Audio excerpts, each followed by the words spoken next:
What's up, my YouTube family? Welcome back to the Gaming Brigade, and with the launch of Season 10 last week, it introduced into the game two new legendary strongholds. We have Tidal Basin and Manning National Zoo. Therefore, today, I wanted to share with you a build that I've been using for the last few days and really having a lot of fun with. Now, as always, you may not have certain pieces of gear that I'm showing, but I will give you different variations as we work through it. Now, if you happen to enjoy this video, do me a favor and hit that like button really quick. It really does help the channel out. You're more than welcome to obviously subscribe and join as well. And remember, we do have giveaways at the channel, but I will go over those details at the end of the video. Now, based on the footage you're seeing here, you can see that you are a complete and total bullet sponge with this build. Now, I've put together legendary tank builds before, usually around the Foundry gear set. However, today I wanted to try something a little bit different, which brings me to a very important point, which is that this is just a template. This is one of so many different ways to put together a tank build like this. The most important thing is to truly take your time, make a build your own, and really cater the thing towards your game style. One more thing I'd like to mention as we get into the build breakdown is that none of these items are raid exclusive. There are a few PvP exclusive items, but the good thing is those items can also be located in named caches, which you can buy from the Countdown vendor. All you do is play Countdown a few rounds, you'll have enough to buy a named cache and hopefully get what you're looking for. So starting off with the specialization, we're using Technician for, the basic reasons. First of all, you're going to get that extra skill tier. Secondly, and this really helps out with legendary difficulty, it gives you a 12% damage bonus to drone skill proxies and robotics. And you'll also have the ability to use the Artificer Hive, which is going to tremendously help with your shield strength. I hope I said that right. But anyway, for those of you just jumping into legendary content, I strongly recommend using this combination. Now, another great option here would be Survivalist, because that will give you an extra 10% protection from elites. But remember, regardless of which specialization you choose, always have the proper weapons activated in your weapon skill tree. That way you're getting a 15% damage bonus regardless of which weapon you have equipped. Now, because I'm using my Bulwark Shield, most of the time I'm running with this build, my handgun is really my primary weapon. But my other two weapons, the first of which is an ACS-12 shotgun with the Talon Flatline, because with this specialization, it allows me to equip the linked laser pointer to both this shotgun and my SMG, which means every single enemy I target when I'm using those weapons, they're automatically pulsed, so I'm always getting that 15% weapon damage bonus. For my handgun, I'm using the Liberty pistol. This is the best handgun I have. I really love this thing. Now, if you have the Regulus, I strongly recommend using that, and if not, you do have other options as well. Now, when it comes to this weapon, you can see with the talent Liberty or Death, hits grant 2% weapon damage, stacks up to 30 times, headshots will consume all stacks, repairing your shield for 3% per stack. A few other options you can choose from are the D50 or the TDI card custom. Now, for both of these, I'd recommend using the Talon Close and Personal, where killing a target within 7 meters grants 30% weapon damage for 10 seconds. And always remember, with the TDI card, you're also going to get that extra skill tier, which can definitely help you out as well. Moving on to the gear itself, you can see I'm using the Catharsis Mask, 2 Bellstone, 2 Richter and Kaiser, and 1 Murakami. Starting with the mask, like I said, it's the Catharsis. Now, for those of you that missed it in the last seasonal reward track, thankfully it is in the general loot pool, and the reason it's so effective is because of its talent Vicious Cycle, where taking damage builds stacks to a cap of 30. Each stack grants 1% weapon damage, and taking damage at max stacks triggers a purge, removing all stacks and status effects, and then dropping a healing cloud which restores 5% of max armor for 10 seconds to all allies in the cloud. Moving on to the body armor, it's the first piece of Bellstone, which is going to give us that 1% armor regen, and I'm using the talent Intimidate. While you have bonus armor, gain 1 stack each second up to a max of 7. Each stack increases weapon damage by 5% to enemies within 10 meters, and pretty much with this build, you are usually right in the face of every NPC you come across, so that talent should be running pretty steadily. Now we make our way to the holster,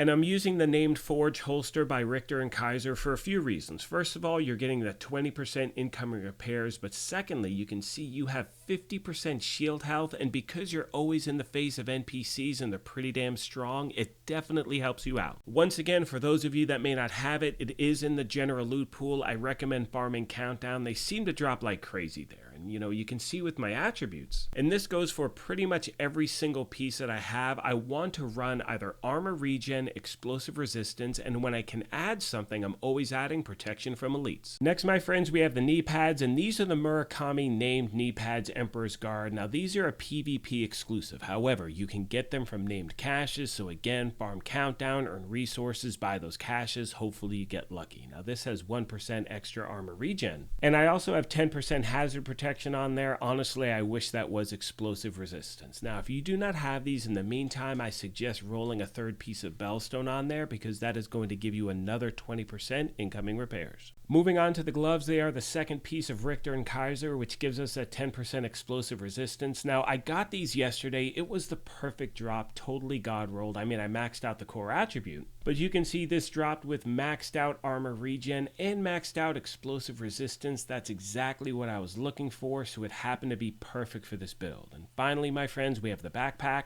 which is our second piece of Bellstone, and obviously you have a lot of options here. You can use the memento if you want, and really the main reason I chose this was not only for that 10% armor on kill, but mostly because of the attributes. Again, armor regen, explosive resistance, and like I said, every empty mod slot I have, I'm adding protection from elites. With that being said, my friends, let's make our way to some of the stats. And the first thing I really want to go over is the whole aspect of protection from elites. So right now, I have the only ones I have in my inventory are 12%ers. I still have not found one that is 13%, and that's in farming nonstop. But again, so I'm basing this on 12% protection from elites. I have 3 equipped. However, like I mentioned before, if you wind up changing your specialization to Survivalist, that will give you an extra 10% protection from elites as well, and that would bring us up to 46%. And one thing, as most of you know, you also have the option of crafting improvised gear. So you can craft an improvised holster, knee pads, and gloves. And with that, even though they don't have a brand set bonus, they will have a mod slot on them. Now keep in mind, in order to get the perfect one, it's going to take a lot of crafting. Like you'll see here, I actually got really lucky. Honestly, I've never really had any luck crafting stuff whatsoever. But you'll see in the third or fourth one, I got a holster that I would definitely use for this build because I can wind up adding another 12% protection from elites to it. So if you wind up using all 3 improvised pieces, in theory, you could have a build that has at least 88% protection from elites. And granted, that means you have to have 6 mods that are 13%ers, and you also have to have the Survivalist specialization equipped. But it is definitely possible, and you'll see here, for instance, this roll on the holster is perfect. All I'm going to do is change that crit hit damage to explosive resistance. Now, for those of you that do not have the Murakami knee pads, I recommend either using that third piece of Bellstone or trying to craft an improvised piece that kind of falls along these lines, because that way you can get that armor regen, explosive resistance, and add some protection from elites as well. As far as my skills go, I'm using the Artificer Hive as well as the Bulwark Shield, and again, you have other options here. Try out different things. Something else may suit your gameplay a little bit better, but I do recommend for those of you just jumping into legendary difficulty to give this combination a shot because it